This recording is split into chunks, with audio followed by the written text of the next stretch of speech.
এই নাও, কাপড়টা চেঞ্জ করে দেবে। আর শোনো, তাড়াতাড়ি করবে।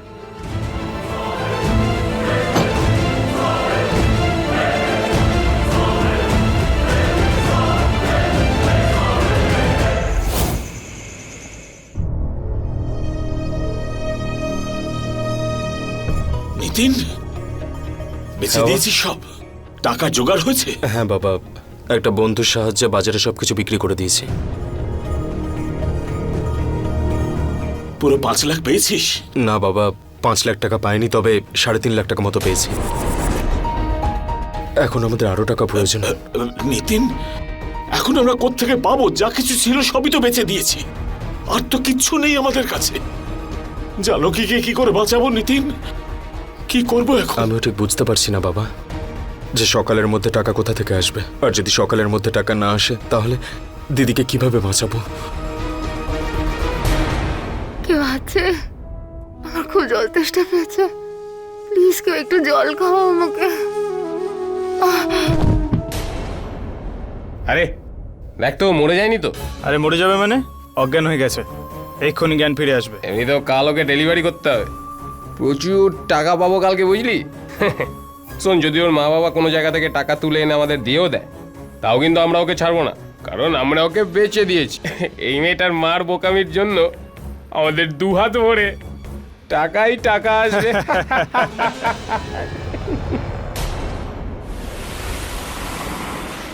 আমি যে কথা বললাম সবাই বুঝতে পেরেছো? আমার অনুমতি ছাড়া হর্ষের ঘরে কেউ যেতে পারবে না। কেউ যেতে পারবে না মানে কেউ নয়, আমার ফ্যামিলির লোকও নয়। যদি আমি জানতে পারি যে আমার পারমিশন ছাড়া কেউ ভেতরে গেছে, তাহলে আমার চাইতে খারাপ আর কেউ হবে না। হর্ষের জীবন নিয়ে আমি কোনো ঝুঁকি নিতে চাই না, কারোর উপর আমি ভরসা করি না। এবার কি হবে মা? বাবা দেখছি নতুন প্ল্যান করেছে, ওর সঙ্গে আমাদের দেখা করতে দেবে না। কিছু করো, না হলে যা প্ল্যানিং করেছি সবকিছু বরবাদ হয়ে যাবে মা।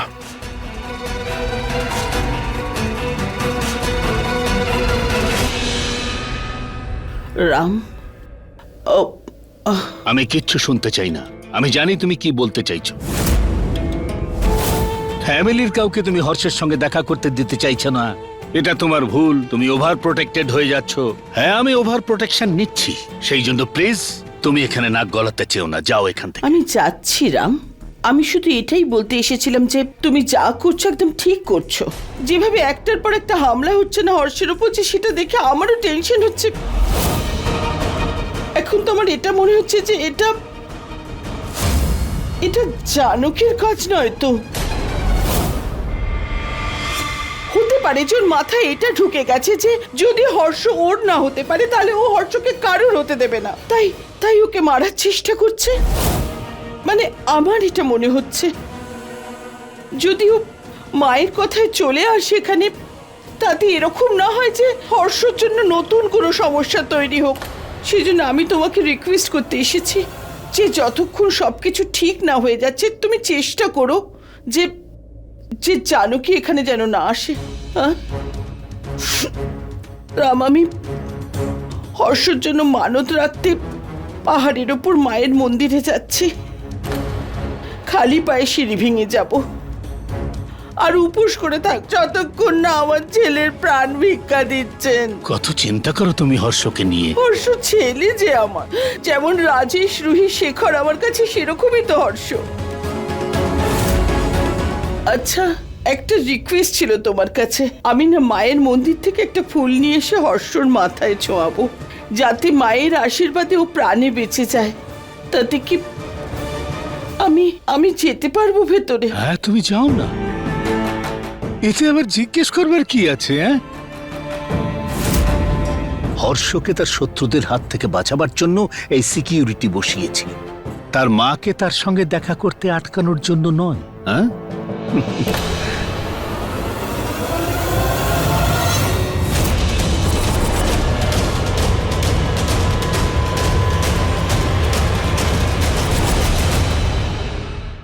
আমি যাচ্ছি আমার কাজ করতে। তুমি সজাগ থাকবে, চারদিকে নজর রাখবে। যদি জানকী এখানে আসেও, ওকে হর্ষর ঘরে ঢুকতে দেবে না। এমনিতেই জানকীর বিরুদ্ধে এমন কান ভারী করে দিয়েছি রামের যে ও তো হর্ষর সঙ্গে ওকে দেখা করতে দেবে না। তুমি প্রতি মুহূর্তের খবর দিতে থাকবে আমাকে। তুমি চিন্তা করো না, তুমি যাও।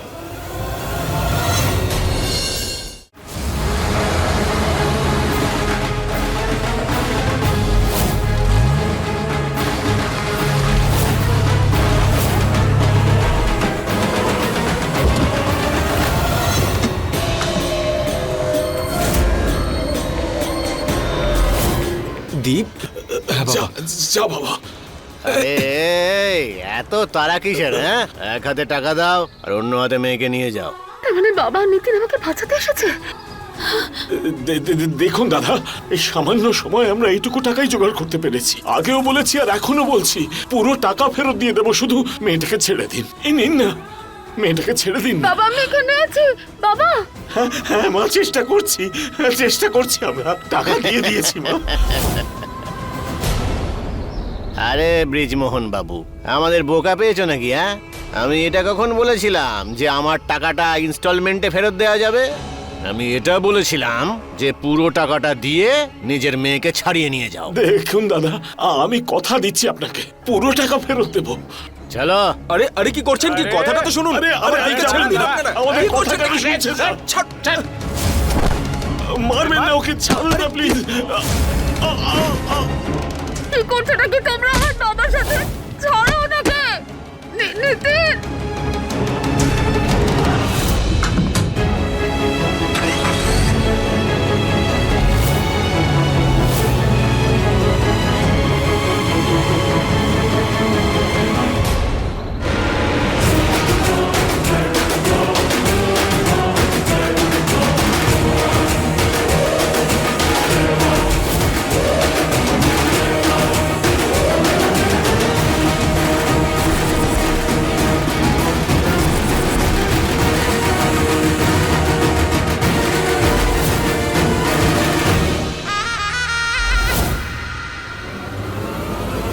নিয়ে এসছো আমি যেটা আনার জন্য বলেছিলাম?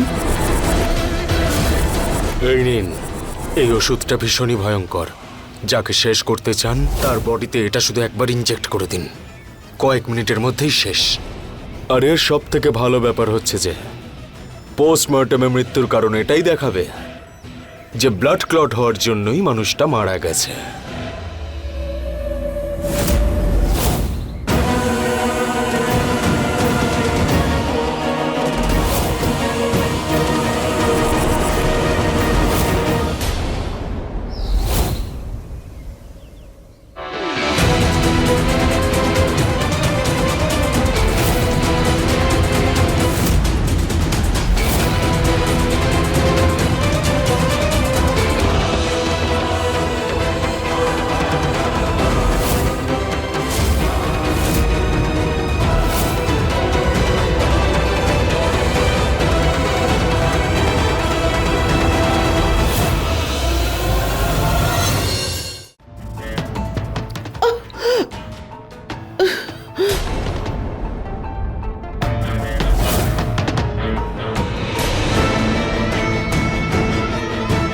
সবিতা, তুমি কি এই ফুলটা হর্ষর কাছে রেখে দেবে? আমি ভেতরে যাওয়ার জন্য জেদ করব না, শুধু চাই যে এই ফুলটা চট করে হর্ষর কাছে পৌঁছে যাক। তুমি রেখে দেবে প্লিজ? মা, তুমি কি বলছো এসব? তোমার অবস্থা দেখো, অন্তত পায়ে ওষুধ লাগাতে দাও। রাজেশ তুমি চুপ করো। যতক্ষণ না এই মায়ের ফুলটা হর্ষর কাছে পৌঁছচ্ছে আমার কোনো ওষুধ প্রয়োজন নেই। সবিতা, তুমি ভেতরে গিয়ে এই মাতা রানীর ফুল হর্ষের কাছে রেখে এসো। না না, আমি ভেতরে যাব না। তুমি তো চাও না যে হর্ষের কাছে কেউ যাক। তুমি হর্ষের মা, তুমি কোনো শত্রু নও, যাও।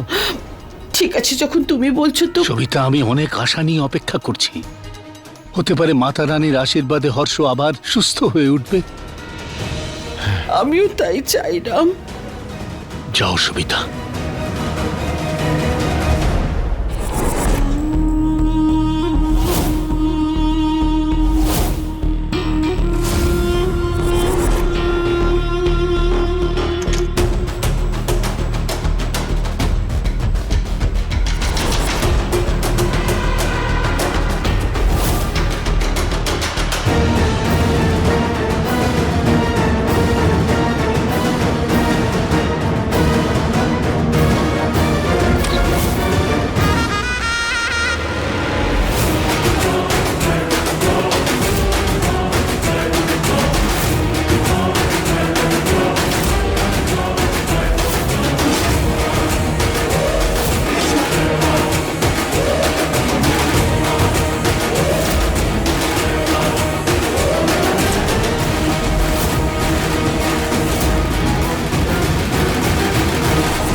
এই সময়টা তোমার জীবনের শেষ সময় হতে চলেছে হর্ষ শাস্ত্রী।